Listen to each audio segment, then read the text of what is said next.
Each material has its own properties and its own abilities to do things. It also has its own history and its meaning and ways to communicate. So matching those specific properties to the idea that you're trying to convey is a very important part of what we do as sculptors.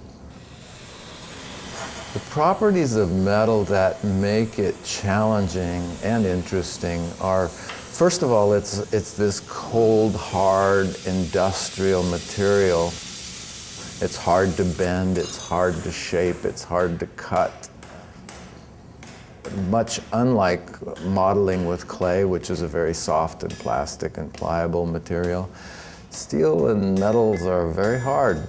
But there's a subtlety and a softness and I would say seductiveness to the metal as well, and especially as you build skills and build a little bit of confidence with the material and experience.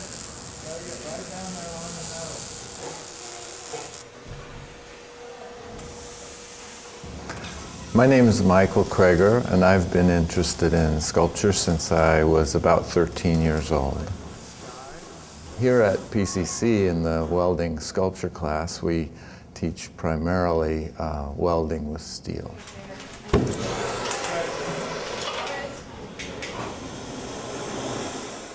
In the beginning of the class, there's a lot of demonstration of how to use the equipment.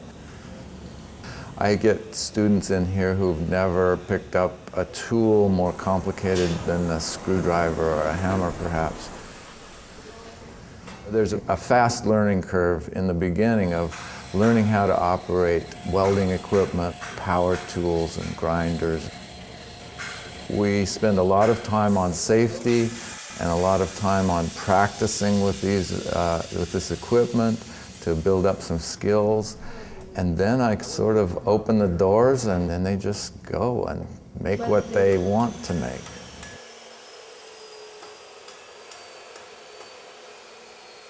I encourage students to use mixed materials, to bring in soft materials to work against the hard materials and expand on things in that way as well.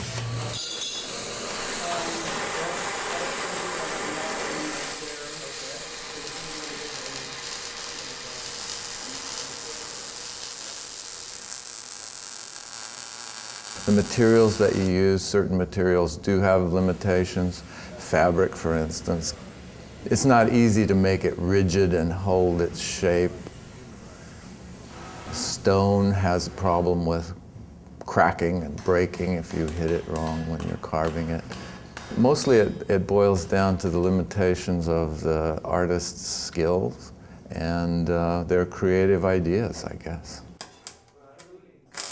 Welding especially has come into play in the last half of the 20th century with people like David Smith, who used this industrial process in a very creative way and opened up many new avenues for sculptors. It's a very diverse body of work that my students have created. I had a teacher when I was in school, and every student's work looked like his work. And when I started teaching, I decided I didn't want that at all, and so I have sort of pushed students in a variety of different directions and certainly allowed them to pursue it in their own way. We're a vibrant and exciting program. It's a lot of fun. I would encourage everyone who is a student at PCC to take an art class. Look around, look for us.